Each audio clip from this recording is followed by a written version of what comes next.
In this week's video, we're doing the Turkish cast on. As always, if you'd like to jump right to a specific point in the video, there are direct links down in the description. The Turkish cast on is a provisional cast on that can also be used as a closed cast on. So what does that mean? Well, a provisional cast on is a method of establishing live stitches on the needle without an edge. The cast on is typically created with waste yarn, but not always, and then the knitting is begun, working away from the starting point. Later, the knitter returns to the starting point, the waste yarn is removed, and the live stitches are recaptured.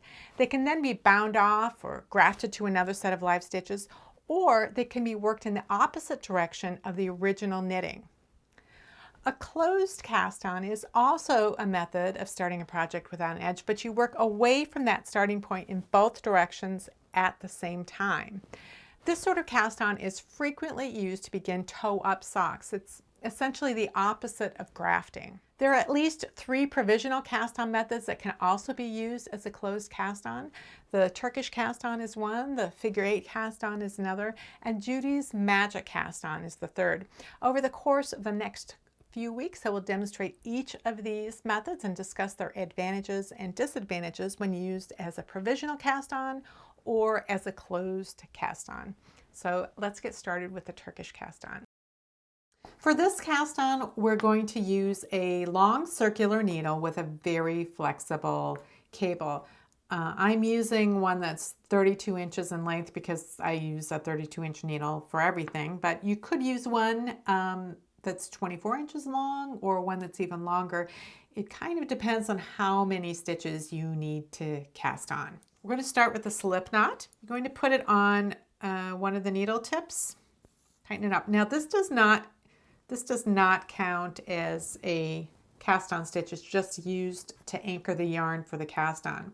So what we want to do is hold the needles parallel with the tips pointed to the right. Now I'm just going to find the yarn tail so I can keep it out of the way. I'm going to hold it out of the way. So now you're going to take the working yarn end and you're going to wrap it around the needle, coming around the back first and then over the front. So you're going to wrap it around the needle, like around both needles like this over and over again. So you're finished when you come around the bottom edge here. So we've got 10 wraps around the needle. This means we have 10 stitches on each needle. So if we're going to use this as a provisional cast on, we're only going to be working stitches on one of the needles, and the other loops are going to be the provisional cast on that are just resting and waiting to come back later.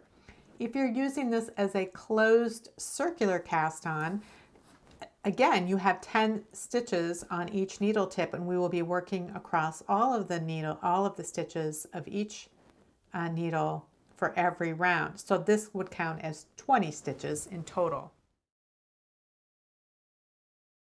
So after you've finished casting on, you're going to hold the working yarn, put some tension on it.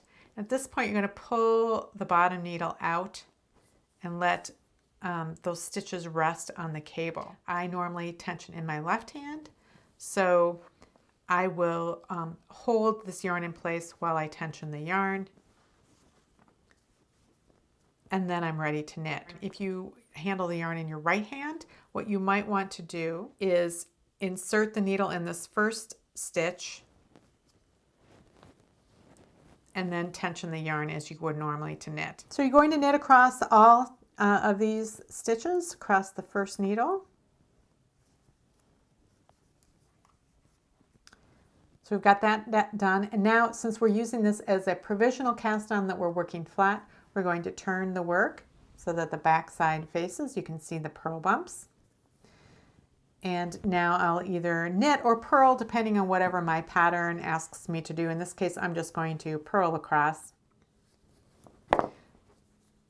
So now let's look at what we have. We've worked back and forth across one of the needles, and now at this point we can see that we have one full stitch between the two halves of the needle. So it took 2 passes in order to get this full stitch. From now on, every time we work across one time, we'll have another row appear underneath the needle. But for this first set of passes, it takes going there and back to get that one stitch between the two sets of needles. So at this point, if you are planning to use different needles as your project needles, you could introduce them at this point. So if you were going to be working on straight needles, for example, you could hold a straight needle in one hand and work across all of those. And then you could allow the provisional cast on to just hang down on the circular needle. If you do want to continue using the circular needle, depending on how long you intend your knitting to be, you could just allow those stitches to remain on the cable of this needle, and you could continue working back and forth using the two tips. So I've worked flat for a few rows. Just want to show you how you would then return to the provisional cast on. Okay, so I bound off those stitches, and now these stitches are just sitting here waiting on the needle for me. So I can now knit them in the other direction. Now, depending on what stitch pattern I'm using and whether I need to be starting on a right side or wrong side, I can start at either end. What I want you to notice though is that slip knot is right here. So the first thing you might want to do is just remove that slip knot so that you don't accidentally work it, and you can just pull the end out.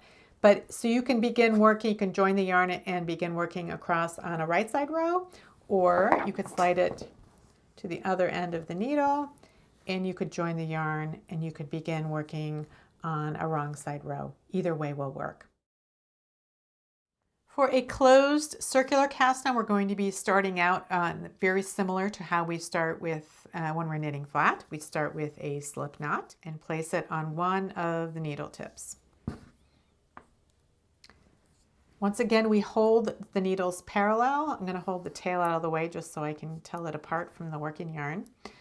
The tips are pointing to the right, the needles are parallel, and we're going to start wrapping around the needles.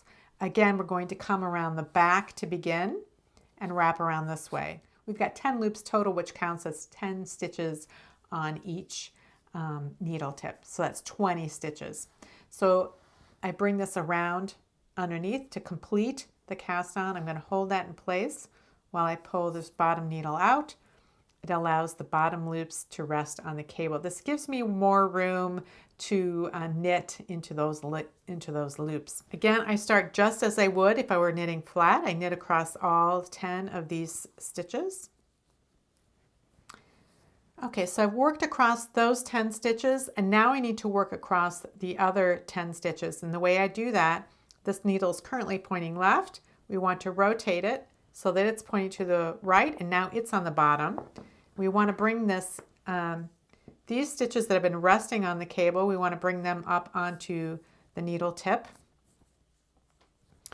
And we want to note that this slip knot right here is not a stitch.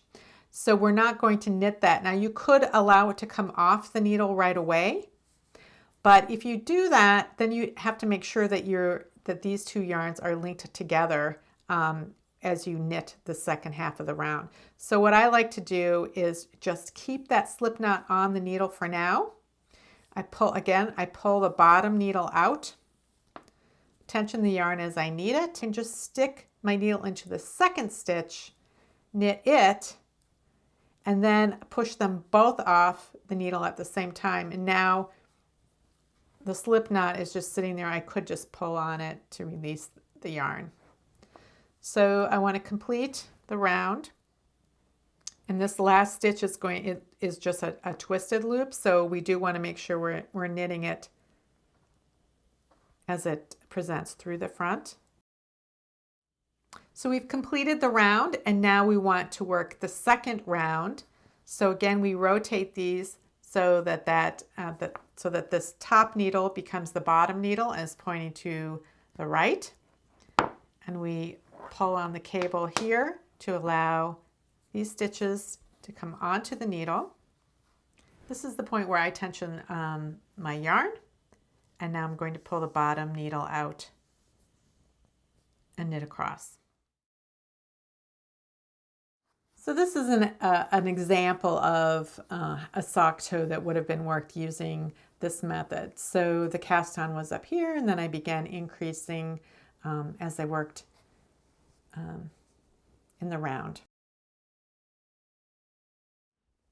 So what are the advantages of the Turkish cast on when used as a provisional cast on? Well, first, it's probably the easiest provisional cast on there is. Second, there's no temporary edge made of waste yarn to remove, and so no stitches to recapture. The stitches are already sitting on the needle, ready to be knit in the opposite direction. Third, the stitches are all seated on the needle in the correct orientation. Nothing has to be reseated or worked through the back in order to be knitted without twisting them. And finally, the stitch count is exactly what you need when working in the opposite direction. You aren't one stitch short as you can be with other provisional cast on methods. As a closed cast on, the Turkish cast on is the easiest of the three closed cast on methods. And again, all the stitches are seated on both needles in the correct orientation. Now, the one disadvantage of the Turkish cast on is that you do need a circular needle in order to make the process easy. If you weren't planning on using a circular needle for your project and you don't have access to one in the correct size, you can use your project needles, but it will be more difficult to work the first few rows or rounds. If you have any questions or comments about today's video or suggestions about videos you'd like to see in the future, you can leave those down in the comments below, or you can join the discussion in my Ravelry group, Rox, and there's a link to that down in the description box as well. Well, that's it for the Turkish cast on. In the next few weeks, I'll be demonstrating the figure 8 cast on and Judy's magic cast on, and links to those videos will be up here once they're available. You can see a playlist of all my cast on videos down here. If you aren't already a subscriber, I'd love it if you would subscribe. You can click on my face or click the subscribe button down below. And if you click on the bell, you'll receive notifications when I upload new videos. Thanks for watching, and I'll see you next week.